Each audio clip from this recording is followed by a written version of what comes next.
श्री रामचरितमानस पाठ को सुनने वाले सभी श्रोताओं का स्वागत है। राम राम जी। पाठ प्रारंभ करने के पहले बोलिए सियावर रामचंद्र की जय, पवन सुत हनुमान की जय, श्री तुलसीदास जी महाराज की जय। भई बिकल अबला सकल, दुखित देखी गिरि नारी, करि बिलाप रोदति बदति, सुता स्नेहु संभारी।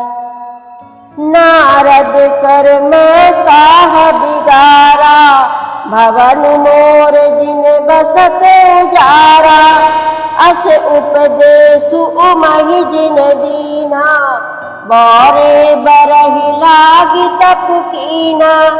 साचे हूँ उनके मोह न माया, उदासीन धन धाम न जाया।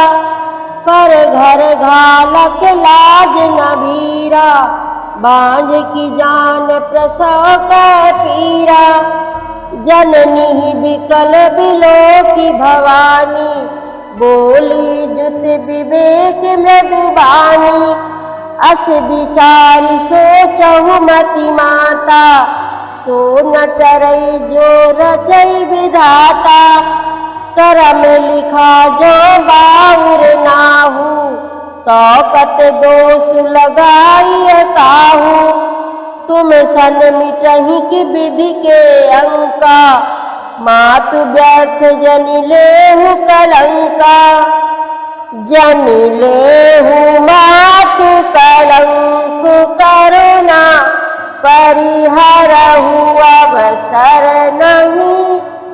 दुख सुख जो लिखा लीलार हमारे, जाब जहाँ पाऊब तहीं।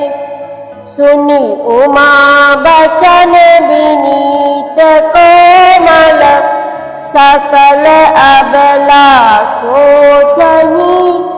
बहुभांति विधि लगाई दूषण, नयन बारी विमोचही।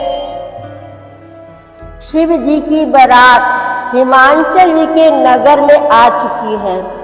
हिमांचल जी ने बहुत ही दिव्य व्यवस्था की है। अगवान लोग बारात को लिवा लाए हैं और उन्होंने सबको सुंदर जनवासे ठहरने को दिए। सब लोग अलग अलग जगह जनवासे में ठहर गए हैं। दूल्हे के साथ बारात जब दरवाजे पे आई तो मैना पार्वती जी की माता ने शुभ आरती सजाई और उनके साथ की स्त्रियां उत्तम मंगल गीत गाते हुए आरती करने चली। सुंदर हाथों में सोने का थाल शोभित है। इस प्रकार मैना हर्ष के साथ शिव जी का परछन करने चली। जब महादेव जी को भयानक वेश में देखा तब तो स्त्रियों के मन में बड़ा भारी भय उत्पन्न हो गया। सब लोग भागकर घर में घुस गईं। शिवजी जहाँ जनवासा था वहाँ चले गए। मैना बहुत ज्यादा दुखी हो गई। उन्होंने पार्वती जी को अपने पास बुलाया और स्नेह से गोद में बैठाकर नील कमल के समान नेत्रों से आंसू बहाने लगी और बोली, जिस विधाता ने तुमको ऐसा सुंदर रूप दिया है, उस मूर्ख ने तुम्हारे दूल्हे को बावला कैसे बनाया। जिस विधाता ने तुमको सुंदरता दी, उसने तुम्हारे लिए वर बावला कैसे बनाया। जो फल कल्प वृक्ष में लगना चाहिए वह जबरदस्ती बबूल में लग रहा है। मैं तुम्हें लेकर पहाड़ से गिर पड़ूंगी, आग में जल जाऊंगी या समुद्र में कूद पड़ूंगी।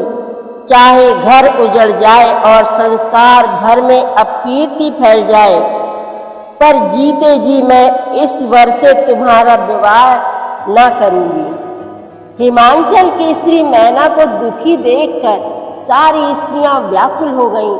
मैना अपनी कन्या के स्नेह को याद करके विलाप करती, रोती और कहती थी, मैंने नारद का क्या बिगाड़ा था जिन्होंने मेरा बसता हुआ घर उजाड़ दिया। और जिन्होंने पार्वती को ऐसा उपदेश दिया कि जिससे उसने बावले वर के लिए तप किया। सचमुच उनके ना किसी का मोह है, ना माया, ना उनके धन है, ना घर है और ना स्त्री ही है। वे सबसे उदासीन हैं, इसी से वे दूसरे का भी घर उजाड़ने वाले हैं। उन्हें ना किसी की लाज है, ना डर है। भला बांझ स्त्री प्रसव की पीड़ा को कैसे समझ सकती है? माता को विकल देखकर पार्वती जी विवेक युक्त कोमल वाणी बोली, हे माता, जो विधाता रच देते हैं वह टलता नहीं है। ऐसा विचार कर तुम सोच मत करो। जो मेरे भाग्य में बावला ही पति लिखा है तो किसी को क्यों दोष लगाया जाए। हे माता, क्या विधाता के अंक तुमसे मिट सकते हैं? वृथा कलंक का टीका मत लो। हे माता, कलंक मत लो, रोना छोड़ो। यह अवसर विषाद करने का नहीं है। मेरे भाग्य में जो दुख सुख लिखा है उसे मैं जहाँ जाऊंगी वहीं पाऊंगी। पार्वती जी के ऐसे विनय भरे कोमल वचन सुनकर सारी स्त्रियां सोच करने लगीं और भांति भांति से विधाता को दोष देकर आंखों से आंसू बहाने लगे। तेहि अवसर नारद सहित अरु ऋषि सप्त समेत समाचार सुनि तुहि न गिरी गवने तुरत निकेत।